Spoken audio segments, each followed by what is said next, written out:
जय हिंद साथियों, जैसा कि आप जानते हैं एनवीएस में लैब अटेंडेंस की वैकेंसी आ चुकी है। तो आज हम बात करेंगे इस वैकेंसी के बारे में, क्या सैलरी रहने वाली है, क्या आपको वहां पर काम करना होगा और कितना टाइमिंग आपको काम करना पड़ेगा। ठीक है, साथ में सिलेबस की भी संपूर्ण जानकारी देखेंगे कि कहां से क्या क्या आएगा। तो बिना देरी के स्टार्ट करते हैं अपनी आज की इस वीडियो को। चलेगा भाई, सबसे पहले स्टार्ट करें तो लैब अटेंडेंस की बात करें तो हिंदी में बोलते हैं इसको प्रयोगशाला परिचर दोस्तों। यानी कि स्कूल कॉलेज में जो लैब्स होती हैं उसमें आपको कर्मचारी के रूप में नियुक्त यहाँ पर किया जाएगा।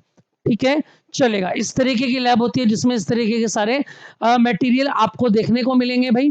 सबसे पहले अगर बात करें कि लैब अटेंडेंस यानी कर्मचारी का वर्किंग यानी कि कार्य क्या होगा, तो सिंपल सी बात ये है भाई, आपको असिस्टेंट ऑफ पीजीटी टीचर, जो भी पीजीटी टीचर क्वालिफाई होगा उसके साथ में उसका असिस्टेंट बन के रहना होगा, है ना। मेंटेन इक्विपमेंट्स, जितने भी पुर्जे या डिवाइस लैब के अंदर प्रयोग किए जा रहे हैं उन सब का मेंटेनेंस आपको करना होगा। साथ में हेल्प इन ऑफिस वर्क, थोड़ा बहुत अब तो थोड़ा ज्यादा होने लगा है कि ऑफिस के वर्क में फाइलों में भी आपको वहां पर वर्किंग करनी होगी।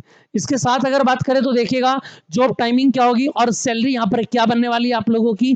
तो भाई जॉब टाइमिंग की बात करें तो सुबह 8 से 6 बजे तक की ड्यूटी होती है। क्या सर पूरा दिन देना पड़ेगा? अरे नहीं, पूरा दिन नहीं देना भाई। 8 से 1:30 बजे तक तो स्कूल ही होता है, 2 बजे तक स्कूल के बच्चों की छुट्टी हो जाती है, फिर 2 से 3:30 बजे तक आपका लंच होता है ना।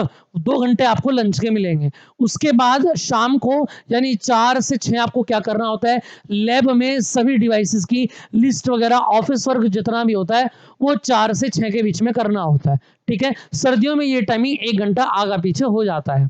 ठीक भाई, उसके बाद लंच के 2 घंटे आपको मिलेंगे। अब पे लेवल की बात करें, फर्स्ट लेवल की बात कर रहे हैं यहाँ पर, किसकी बात कर रहे हैं, फर्स्ट लेवल की। तो 18,000 रुपए मात्र आपकी फीस सैलरी यहाँ पर बनेगी। सैलरी के साथ अगर बात करें तो ग्रेड पे लेवल के 1800 रुपए ऐड होते हैं। डीए जो आपको मिलेगा वो 9,000 रुपए का मिलेगा। सेवंथ पे एचआरए आपको 5,400 रुपए, ये अभी फिलहाल का बता रहा हूँ। सेवंथ सीपीसी टीए की बात करें तो 2,025 आपको यहाँ पर मिलेगा। टोटल सैलरी को काउंट करते हैं दोस्तों तो 34,425 रुपए आपके सैलरी के बनते हैं। अब आप जानते हैं क्योंकि सरकारी महकमे में आपका पीएफ भी कटता है जो कि बाद में आपको फंड के रूप में मिलता है। तो यहां से याद रखिएगा ग्रेड पे 1800 और 9,000 रुपए आपके कट होंगे। उसके बाद इसमें से 1800 9,000 रुपए लेस कर लेना तो लगभग 2,700 2800 के आसपास आपकी कंप्लीट सैलरी इन हैंड आपको मिलेगी, है ना, मतलब अकाउंट में मिलेगी। ठीक, चलिएगा। उसके बाद क्वार्टर भी इसमें आपको मिलते हैं। टीचर्स के जो क्वार्टर होते हैं एनवीएस में वो थोड़े फर्स्ट लेवल के होते हैं और इनके जो क्वार्टर होते हैं वो सेकंड टाइप के होते हैं, यानी कि 1 बीएचके आपको यहाँ पर देखने को मिलेगा।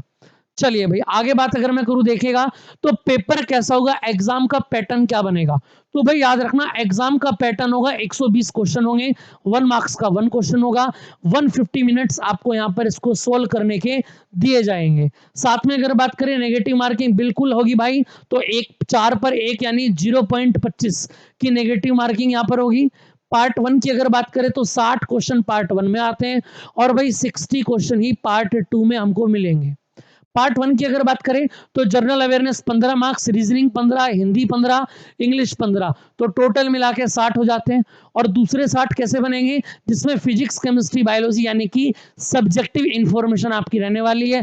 फिजिक्स की बात करें तो 10 से 12 क्वेश्चन, केमिस्ट्री में 17 से 18, बायोलॉजी में ज्यादा रहते हैं, लगभग 25 तक क्वेश्चन देखे जाते हैं। और दूसरा आता है लैब मैनुअल, आपने 11 और 12 में लैब मैनुअल पढ़ा होगा, जो भी साइंस साइड के बच्चे होंगे, है ना। तो 4 से लगभग 5 से 6 क्वेश्चन लैब मैनुअल से आपको देखने को मिलेंगे। अब सर इनमें से क्या क्या आएगा, इसको हम कैसे जानेंगे, तो हम आपको बताते हैं भाई इस छोटी सी वीडियो में। तो सबसे पहले अगर मैं बात करूं, ऑथेंटिक सिलेबस है, बिल्कुल आंख बंद करके विश्वास कर सकते हो भाई।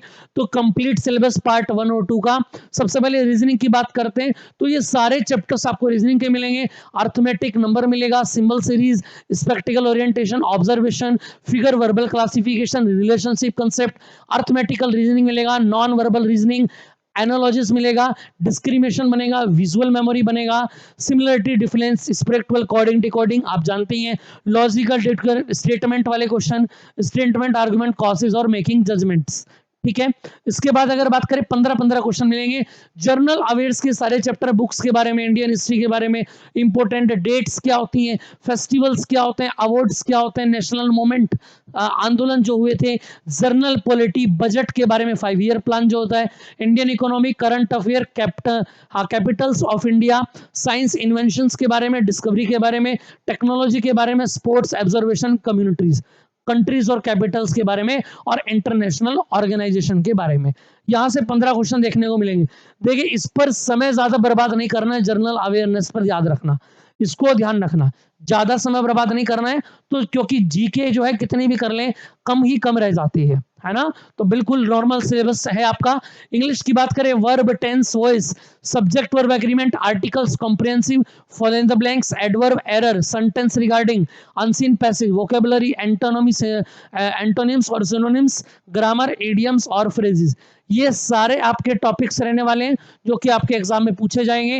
हिंदी की बात करें, तत्सम, तद्भव, अनेकार्थी, क्रिया, विलोम, पर्यायवाची, वर्तनी, हिंदी भाषा के अशुद्धियां, मुहावरे, संधि, रस, वाक्यांश के लिए एक शब्द, लोकोक्ति और मुहावरे, अलग शब्द रूप अर्थबोध, हिंदी वर्णमाला, शब्द रचना, वाक्य सारांश, लिंग, वचन, कारक, काल, वर्तनी और त्रुटि से संबंधित। आगे बात करें 50-50 क्वेश्चन मिलेंगे, याद रखना। हाँ 15-15 15-15 क्वेश्चन।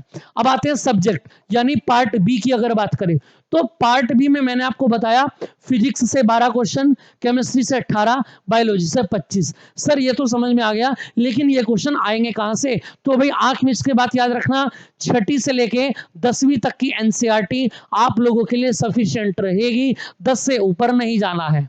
ठीक है, 6 से लेकर 10th तक की एनसीईआरटी, और एनसीईआरटी के साथ साथ जितनी भी एक्टिविटी दे रखी हैं एनसीईआरटी में, आपने देखा 1.1 1.4 इस तरीके से एक्टिविटीज दे रखी हैं। हर चैप्टर में याद रखना 5 से 6 एक्टिविटी हैं, उनका रट्टा लगा लेना बिल्कुल याद करके, है ना, क्योंकि वो लैब के ही काम है। सारे के सारे चैप्टर 6 से 10 तक साइंस के आपको पढ़ने हैं। क्लियर भाई। लैब मैनुअल की बात करें तो लैब मैनुअल में लैब का रख रखाव, एक्सपेरिमेंट की जानकारी आपको याद रखनी है, किस एक्सपेरिमेंट में कौन कौन सी इंस्ट्रूमेंट लेने हैं, किस इंस्ट्रूमेंट का क्या नाम होता है, बीकर क्या होता है, फ्लास्क क्या होता है ना, ट्यूब क्या होती है, सारी जानकारी आपके पास होनी चाहिए, और टीचर की तो हेल्प आपको करनी ही करनी है। ठीक बेटा जी। चलिए अब देखो इंट्रोडक्शन लैब वर्क के बारे में आपको मेन पार्ट मैंने अंडरलाइन कर दिया, पूरा पढ़ने की जरूरत नहीं है। क्लीनिंग रखनी है आपको, एक तो साफ सफाई रखनी है लैब के अंदर, क्योंकि बच्चे बहुत उल्टे सूते कांड वहां पर करते हैं, है ना। साथ में लेबोरेटरी सेफ्टी रखनी है, इंक्लूडिंग हैंडलिंग करना है, प्रोटेक्टिव इक्विपमेंट पीपी, जो इंप्रूवमेंट महंगे हैं और जो महंगे नहीं भी हैं उनकी भी सेफ्टी आपको रखनी है। ठीक है, वरना सारा जोर जो है आपके ऊपर ही आजमाया जाएगा अधिकारियों का। चलिए लैब सेफ्टी की बात करें तो सेफ रेगुलेशन, सेफ्टी प्रोटोकॉल होता है, डिस्पोजल ऑफ वेस्ट, जो भी वेस्ट प्रोडक्ट है उसको कहां डिस्ट्रॉय करना है ये याद रखना, मेंटेन्स एनवायरनमेंट। आगे बात करें भाई देखना, यहाँ से लेबोरेटरी इक्विपमेंट्स और इंस्ट्रूमेंट, ये सारी बातें, फ्लास्क, बीकर, पेप्टिज, देखो इस तरीके से ये पूरा स्टैंड होता है, ये परखनली होती हैं, ये ट्यूब्स होती हैं, ये ग्लासेस होती हैं, ये मशीन होती है, ट्यूब्स होती हैं, बीकर होते हैं, इस तरीके से सारे आपको नाम याद होने चाहिए। साथ में केमिकल एंड बायोलॉजिकल हैंडलिंग, ये भी आपको याद होना चाहिए, सॉल्यूशन के बारे में जानकारी होनी चाहिए कंप्लीट, डाइल्यूट क्या है, कंसंट्रेटेड क्या है, सब कुछ आपको तैयार होना चाहिए। उसके बाद क्लासिफिकेशन प्रॉपर केमिकल्स, ठीक है भाई, ये आपको याद होना चाहिए। उसके बाद बात करें साइंटिफिक कॉन्सेप्ट्स आपको याद होने चाहिए, मेनली थ्योरीज भी आपको याद होनी चाहिए कि किसमें, जैसे कि एसिड, मैंने आपको बताया कि भाई एसिड में अगर आप बेस मिलाएंगे तो क्या बनेगा बताना जरा, साल्ट बनेगा ही बनेगा।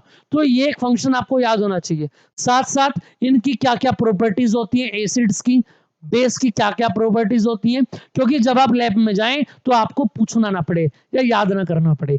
ठीक है भाई। लेबोरेटरी क्वालिटी असर्शंस यानी quality control, testing before, teacher के आने से पहले पहले सारी टेस्टिंग आपकी तैयारी पूरी होनी चाहिए। और लास्ट में रिकॉर्ड, आपको डाटा रिकॉर्ड रखना है कि किस दिन कितने बच्चों ने कितने एक्सपेरिमेंट किए, कितने सक्सेस हुए, कितने फेल हुए। इतनी बात क्लियर है कि नहीं बताना जरा। चलिए आगे बात करते हैं, कंप्लीट सिनेरियो आ जाता है।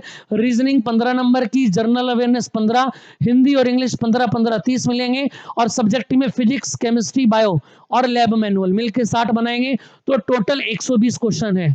समझ में आई बात या नहीं? अब जर्नल की अगर मैं बात करूं यहाँ पर, हालांकि मैं कट ऑफ के लिए अलग से बता दूंगा, तो लगभग 85 स्कोप सेफ स्कोर यहां से मान के चलेंगे। क्या इतनी बात क्लियर है? सेफ स्कोर 80+ स्कोर आपको बनाना ही बनाना है। ठीक है भाई, जिसमें पार्ट बी में 60 में से ऑलमोस्ट लगभग लगभग 50 क्वेश्चन लाने बहुत जरूरी है, याद रखना, प्लस के 50।